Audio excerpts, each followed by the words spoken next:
Normal way में हम नहीं लिख सकते। क्यों? इस वजह से कि उसका एक तरीका दिया गया है लिखने के लिए, इसके जरिए फिशर प्रोजेक्शन, एमिल फिशर के जरिए, जिसको हम फिशर प्रोजेक्शन फॉर्मूला कहते हैं। अब उस तरीके में देखिए आप कि कुछ लाइनें हमको खड़ी नजर आ रही, ना कॉन्सेंट्रेट है, बहुत इंपॉर्टेंट है ये। कार्बोहाइड्रेट केमिस्ट्री के अंदर फिशर प्रोजेक्शन और हैवर्थ प्रोजेक्शन फॉर्मूले, ओपन चेन स्ट्रक्चर को समझने के लिए ये ज़ाब्ते और क्लोज चेन स्ट्रक्चर को समझने के लिए हैवर्थ फॉर्मूले समझना इंतहाई जरूरी है, जब भी आप कार्बोहाइड्रेट केमिस्ट्री समझ सकते हैं। समझ आई बात ना? तो क्या हुआ इसमें आपको दो चीजें नजर आ रही, ये समझ आ गया? मिटा दें इसको। ओके, नाउ एक वर्टिकल लाइन है, ये वाली, ये वर्टिकल लाइन उम्मूदी लकीर नजर आ रही और ये हॉरिजॉन्टल लाइन नजर आ रही। एक सिंपल एग्जांपल इसको डिस्कस करने से पहले और हम देखें, आइए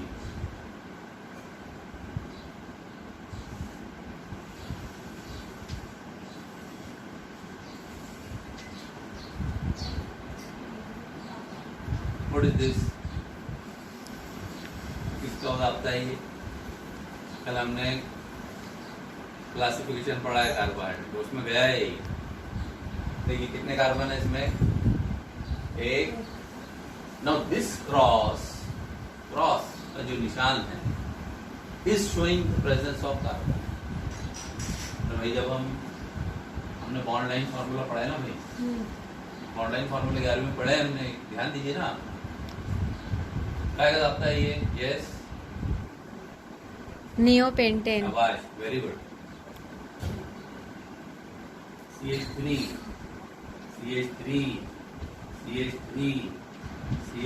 and this is कार्बन।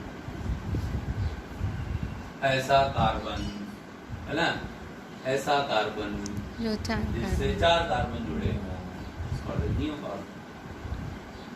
और बुनियादी चीजें सभी आपको लोअर क्लासेस में है, सभी पहले पढ़ लिए, पिछली क्लास का एग्जाम दे दिए, भूल गए, हो गया, कुछ नहीं पूछने वाला, ऐसा नहीं है। ये सारी चीजें आपको याद रखना है आखिर तक, जब तक भी पढ़ रहे हैं आप।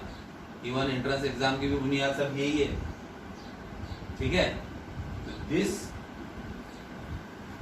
बज़ाहिर हमने यहाँ पर कुछ नहीं बताया है, but this cross is showing what? Presence of carbon. जो क्रॉस का निशान बन रहा है ना, प्लस का जो निशान बन रहा है, ये प्लस का निशान का जो सेंटर पॉइंट है, ये हमको बता रहा है, क्या बता रहा है? इसका मतलब क्या है बॉन्ड लाइन फॉर्मूले में? कि there is a presence of carbon. Okay, चलिए, मतलब क्या हुआ? एक कार्बन ये है, एक कार्बन ये, एक कार्बन ये। मतलब how many carbon? C3। Hydrogen गिनो कितने हैं? 2 और 1, ये OH है, 2 और 1 3, 4, 5 और 1 6, C3H6।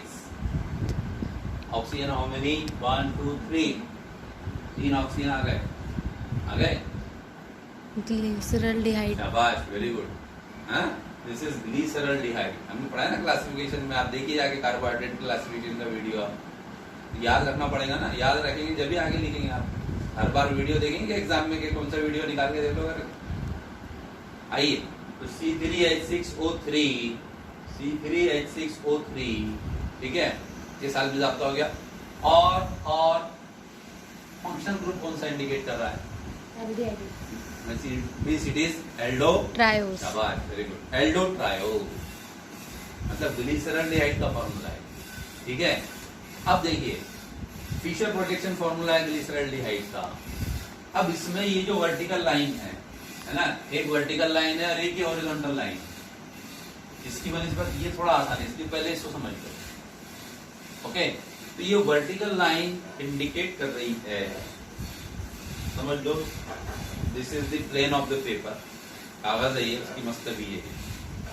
अब ये जो कार्बन है, ये वाला कार्बन, ये on the plane of the paper, ये कार्बन, और ये CHO ग्रुप जो है, इट इज अपवर्ड, ऊपर, और ये CHO group upward, means it is toward the reader, जो पढ़ रहा है उसकी तरफ है।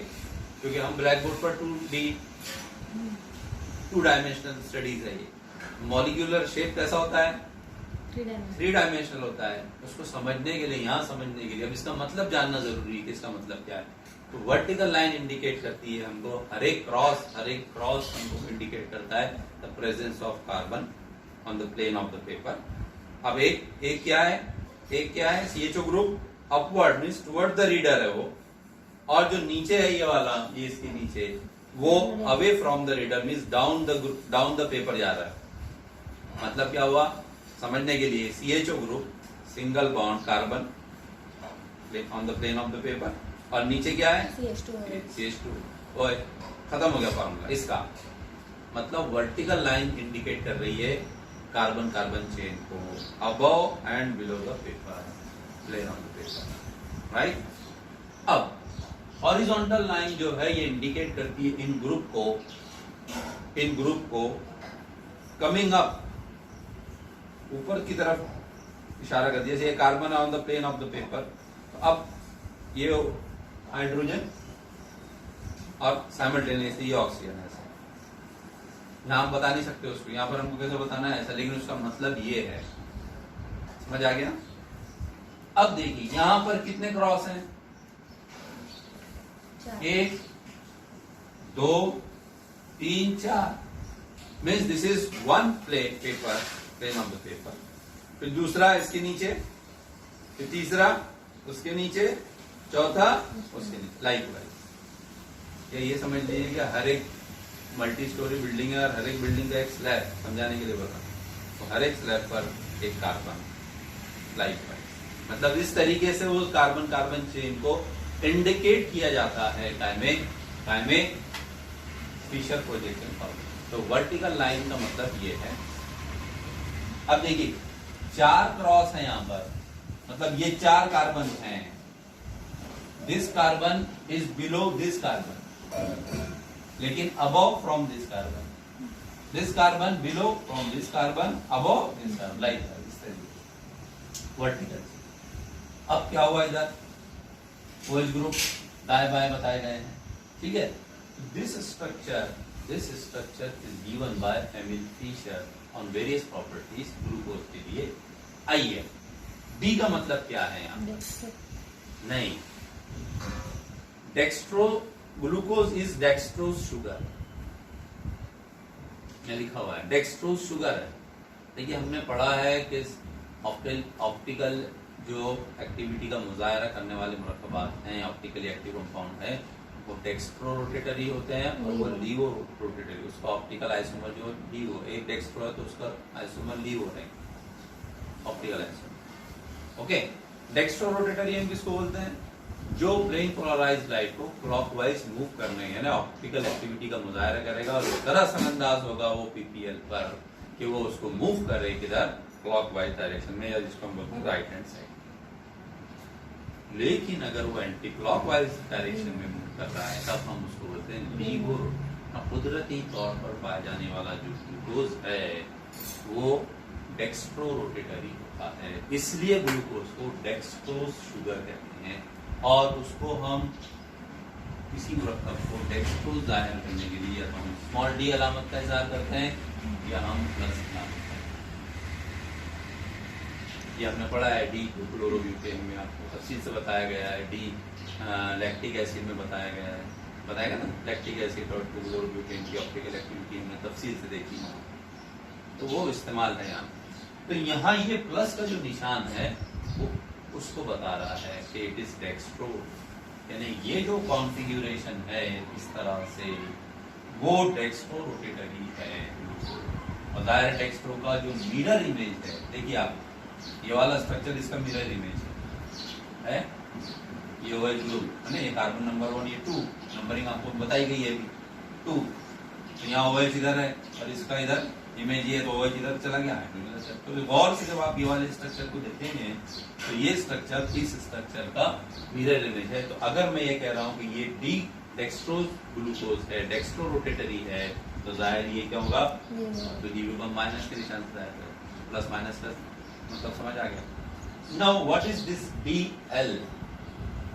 ये D का मतलब है डी सीरीज से ताल्लुक रखने वाला मरकब on the basis of configuration lowest chiral carbon से OH ग्रुप किधर जुड़ा हुआ है उसकी बुनियाद पर दो सीरीज हैं कार्बोहाइड्रेट। जुमला समझ आया? आया तुमको? हाँ। हाँ बोलो क्या? अगर राइट हैंड साइड से लोएस्ट कायरल मैंने क्या बोला अभी? वो जुमला क्या बोला मैंने? के lowest chiral carbon OH group कौन सी साइड से जुड़ा हुआ है? OH कौन सी साइड जुड़ा हुआ है, मतलब लेफ्ट साइड जुड़ा हुआ है राइट साइड? देखो ना इधर, अब लोएस्ट कायरल कार्बन कौन सा है? लोएस्ट फोर्थ नंबर का फिफ्थ नंबर का फिफ्थ नंबर का। ये कार्बन तो पहला हो गया, कायरल कार्बन 4 है ना उसमें से। हाँ तो ऐसा बोलना चाहिए, लेकिन जब नंबर की बात करेंगे तो ये 5वां कार्बन है। 5वां कार्बन जो है ग्लूकोज के साल्वे में, जो 4 कायरल कार्बन में आखिरी कार्बन है, ऐसा है ना? ये कायरल कार्बन, ये कायरल कार्बन, ये कायरल कार्बन, ये कायरल, तो जो 4 कायरल कार्बन उसमें आखिरी, मतलब नंबर कौन सा है इसका? 5वां, यानी C5 उसको हम बोलेंगे, ऐसा याद रखना है। तो C5 5वां कार्बन जो है ग्लूकोज के साल्वे का, वो लोएस्ट कायरल कार्बन है, means this is the lowest chirality centre.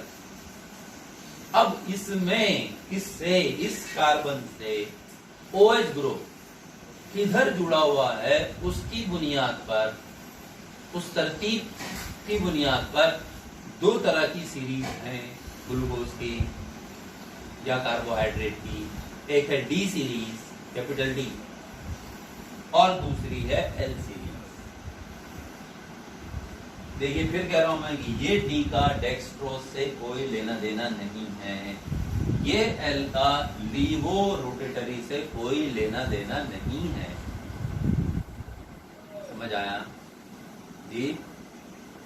उसका इंपैक्ट प्लेन पोलराइज्ड लाइट पर क्या हो रहा है डजंट मैटर, वो उससे लेना देना नहीं है उसका। ये डी और एल का, ये बात। इसका लेना देना किससे है? नहीं, ये डी और एल का लेना देना किससे है? किस चीज से जुड़े हुए हैं ये? कि लोएस्ट कायरल सेंटर जो है उससे OH ग्रुप किधर जुड़ा हुआ है, दैट्स इट। बस इतने ध्यान में रखना है। बाकी कायरल अगर कार्बन है तो भी उनका ध्यान नहीं देना है। देखिए जैसे हमने यहाँ देखा है ना, ये कायरल कार्बन है कि CHO वाला? नहीं, क्योंकि उसकी 2 वैलेंसी ऑक्सीजन से सेटिस्फाइड है। कायरल कार्बन की तारीफ क्या है कि ऐसा कार्बन जिसकी चारों ग्रुप 4 अलग अलग जौहर या जौहरों के ग्रुप से सेटिस्फाइड हो रही है, तभी वो क्या कहलाएगा? कायरल कार्बन कहलाएगा। ओके, तो यहाँ पर तो 2 valency C double bond O group की शक्ल में कार्बोनिल ग्रुप बराबर है, तो 2 वैलेंसी तो उसकी सेम, दैट इज ऑक्सीजन से सेटिस्फाइड हो रही है, तो वो कायरल कार्बन नहीं है। ओके, इसी तरीके से ये भी कायरल कार्बन नहीं है क्योंकि इसकी 2 वैलेंसी हाइड्रोजन से सेटिस्फाइड है।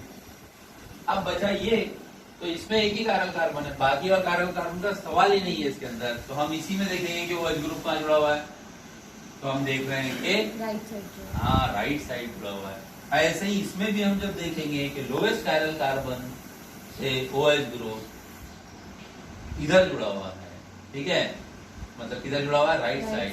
तो ऐसी जितने भी मुरक्कबात रहेंगे कार्बोहाइड्रेट, वो शुमार किए जाते हैं डी सीरीज में, इसलिए उसके पहले आया डी। समझ आया? इसी तरह जब मैं इसको अगर नाम दूंगा तो ये क्या रहेगा?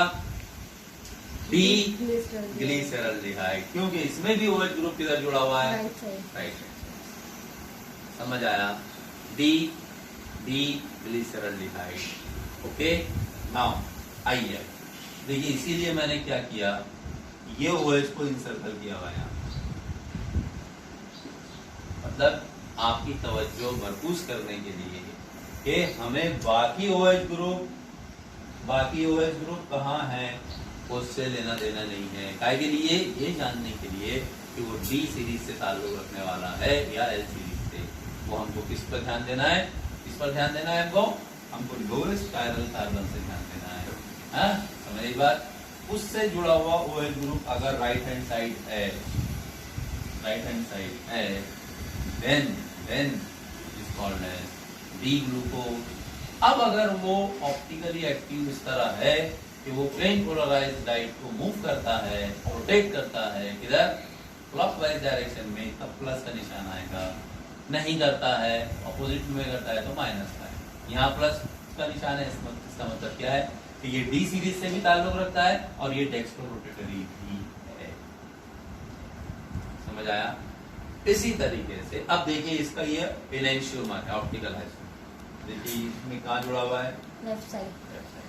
That is why it is L series से ताल्लुक रखेगा। और जाहिर है जब ये डेक्स्ट्रो है तो इसका आइसोमर लीवो रहेगा, इसलिए यहाँ माइनस। समझ आया? ये है मामला कायका फिशर प्रोजेक्शन फॉर्मूले के जरिए हम ओपन चेन स्ट्रक्चर को किस तरह जाहिर करेंगे। ठीक है, यहाँ हम रुकेंगे और इंशाल्लाह अब हम बात करेंगे अगले वीडियो में उन रिएक्शंस की जिनकी बुनियाद पर ग्लूकोज की साथ ओपन चेन स्ट्रक्चर दी गई है, जिसका इंट्रोडक्शन मैंने कुछ रिएक्शंस आपको स्टार्ट में कहा कि भाई HI के साथ में रिएक्शन होगा, हाइड्रोक्सिलामाइन के साथ में रिएक्शन होगा, वगैरह वगैरह। ठीक है, अस्सलाम वालेकुम।